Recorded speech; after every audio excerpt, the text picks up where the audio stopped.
Good evening and welcome to my Week 5 presentation. Today we'll be discussing capital improvement program budgets and long-term financing options.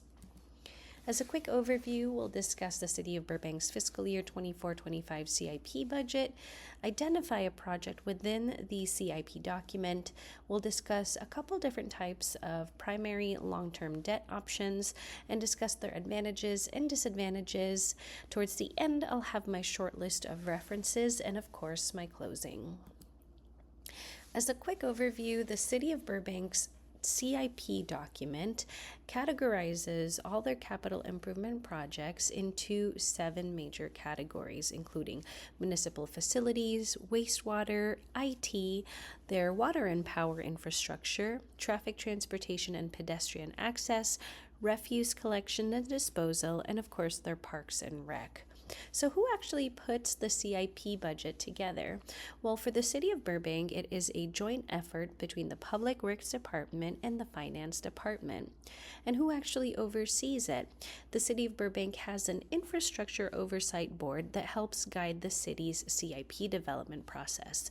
The CIP budget, however, is adopted as part of the city's budget process, so ultimately, City Council approves the appropriations of the CIP project. For fiscal year 24-25, the City of Burbank's CIP program budget had a total of $100,580,215, and the breakdown for each of the 7 categories is itemized on this slide, and the largest part being Burbank's water and power CIP projects, comprising 58.7% of their appropriations.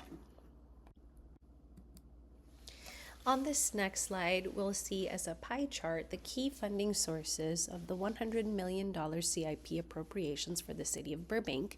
As mentioned earlier, a large part of their CIP budget is focused towards their water and power infrastructure, so it's no surprise that a large part of the funding source of their CIP projects comes from their water and power enterprise funding source. There's also a large part of their CIP that's funded by their internal service funds. And of course, they have special revenue funds, grant funds, and non-BWP enterprise funds that also fund the remainder of their CIP program. Next to this pie chart is a bar graph that shows the CIP project summary from fiscal year 24-25 all the way to 28-29. So the City of Burbank's CIP document doesn't just span 1 year, but it actually covers 5 years. The project that I decided to highlight for this week's presentation is the citywide solar and storage project, and I pulled this one to the front because of its large appropriation for fiscal year 24-25. The appropriation is $10 million, and this project is still in its initial phase, so it's still in its early phases, and work hasn't technically begun, but it's really interesting to see in the CIP document how the city's priorities are geared towards solar infrastructure advancements.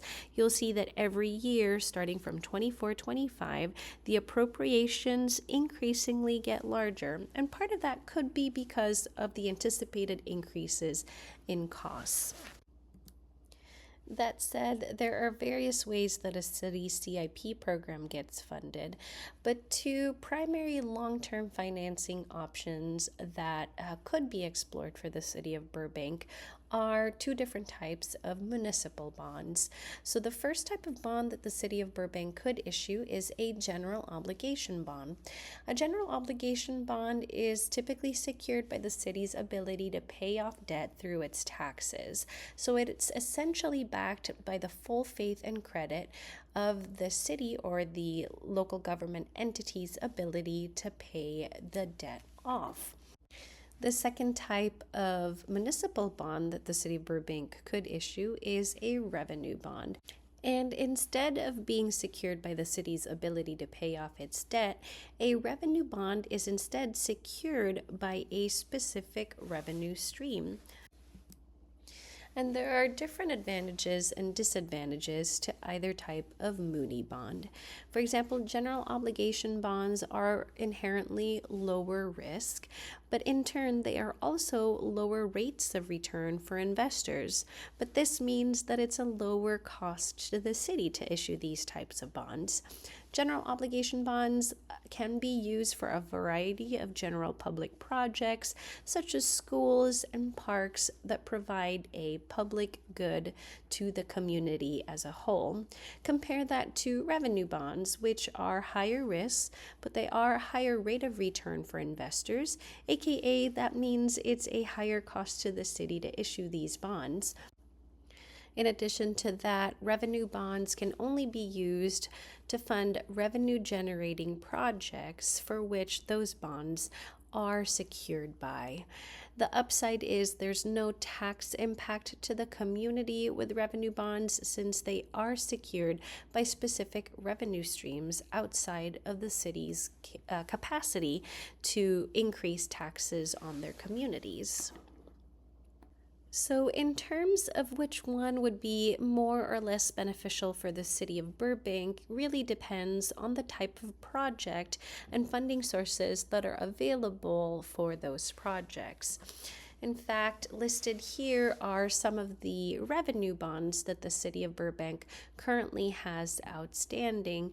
And recently, in 2023, they issued the Burbank Water and Power Electric Revenue Bonds for $120 million. And of course, listed here are the references for the information on today's presentation, which includes the CIP budget from the City of Burbank's website, in addition to their investor and bond information.